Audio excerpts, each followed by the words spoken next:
Sorry about that. The video cut off, so I had to continue on. It'll be in two parts, brothers and sisters. I thought I put my phone on silent, but apparently it didn't. Let me go through this before I get into any more interruptions.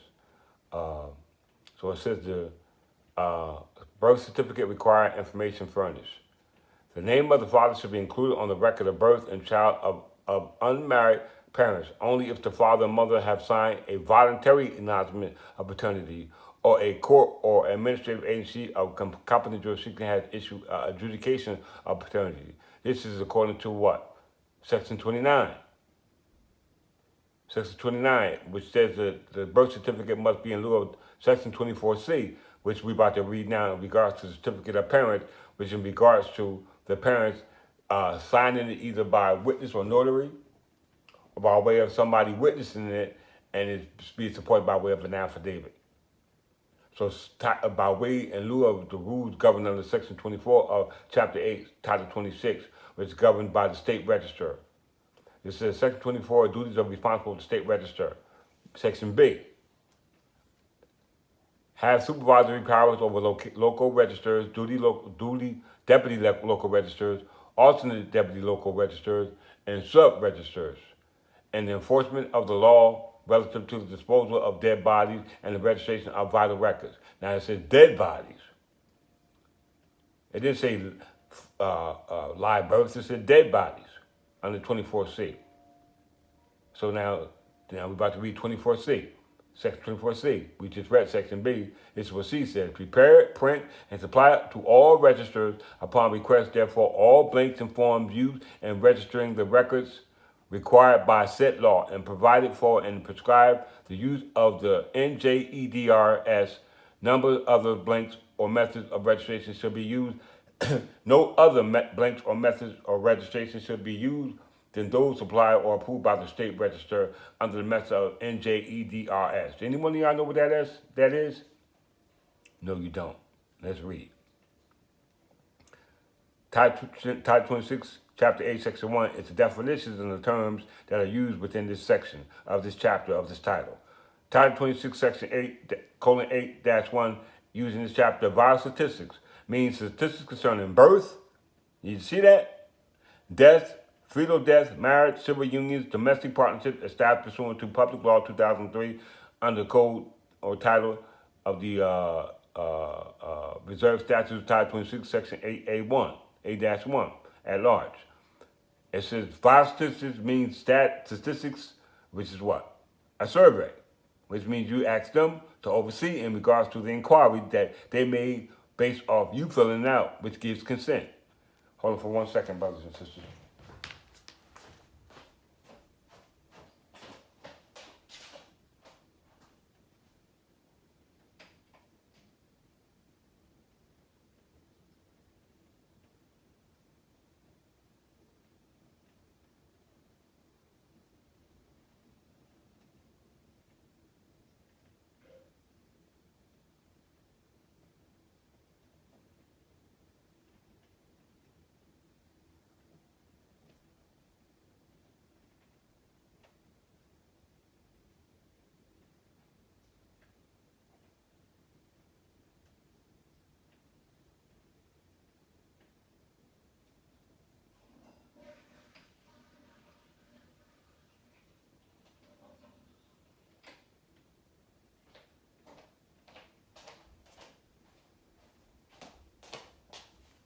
Points out. Okay, back to Title 26, Chapter 8, Section 1. It defines vital statistics, which means statistics concerning birth. So when statistics is recorded on the vital records, it is in regards to either birth, death, or fetal death, and is filed under Section 24C of Title 26, Chapter 8, which is in regards to fetal or fetus, death of a fetus, which is what? The unborn offspring of a mammal or animal that developed from an embryo. Okay, here you see vital records. Means birth, death, fetal death, marriage, civil union, and domestic partnership records from the vital statistics which are produced. Now, every person's birth certificate is registered with the Department of Health and Vital Statistics. All right? Now, when you're born, this is what they register you. Now, they're defining vital statistics, vital records, as well as they're defining live birth. All right? Now, within this section of 1 of chapter 8, title 26, you don't see a definition of fetus or dead fetus. You should see a definition of live birth, which means the complete expulsion of extraction from its mother of a product of conception, irrespective of the duration of pregnancy, which after such separation breathes or shows any other evidence of life, such as beating of the heart, pulsation of the umbilical cord, or definite movement of the voluntary muscles, whether or not the umbilical cord has been cut or the placenta attached. You see that? So under this New Jersey electronic death registration system in New Jersey, they're recording or registering by way of vital statistics, by way of your consent, you as a dead fetus. Because this is how they authenticate it. Because I just mentioned the word authentication. Authentication means the entry by the state register into the state medical examiner, by the state register, by the state medical examiner or a county medical examiner, funeral director or physician in New Jersey electronic death registration system of a personal identification code, digital signature, or other identifier unique to that user. See, this is governed under what? Section 29 and Section 28. Section 29, Section 28 of Title 26, Chapter 8. Okay? Now, he defined the terms so there could be no discrepancy about the way they're using the term. Now they define electronic registration system, and they define New Jersey electronic death registration system. I got a question about that. Why would they have two definitions for the registration system? Shouldn't the birth be recorded on the electronic registration system, being that it's not defined as being a dead or stillbirth? It's considered a live birth as defined in the definition of the Title 26, Chapter 8, Section 1. Okay? So therefore, there's some discrepancy in lieu of violation of this chapter, which Superior Court has jurisdiction according to Section 29 of this chapter of Title 26. All right? Let's move on to the last one. Counties are in on it too as well. Why? Because the county or the local counties have the authority under the governor to use the county clerk's office as a local registrar. All right? That's governed under Title 11.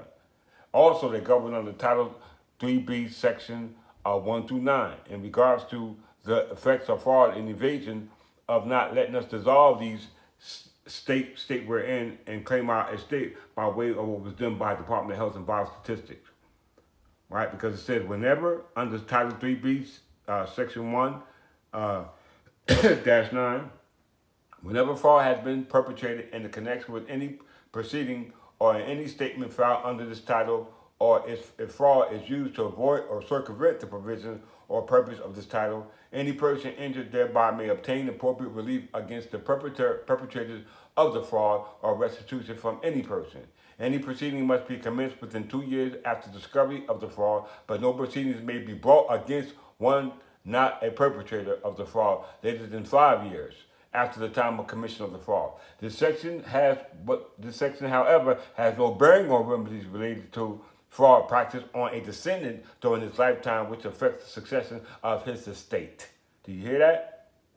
So this governs the county and the probate court, which by way of statute transfers the authority dealing with proving of wills and granting of letters of testimony and administration, which must be done under the probate court, according to the Probate Act of 1857. But they transferred it from probate court to the Superior Court by way of statute, which is a violation of the Constitution.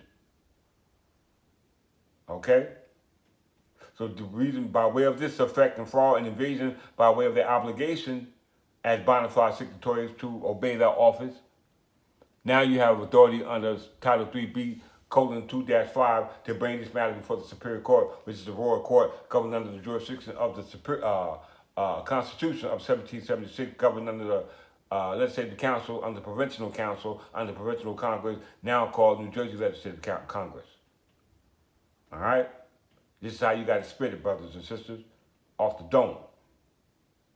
Section 2-5 of Title 3B. In the event of any dispute or doubting arising before the surrogate, which is the probate court or in the circuit courts, neither the surrogate nor the county shall take any further action therein except in accordance with the order of the Superior Court.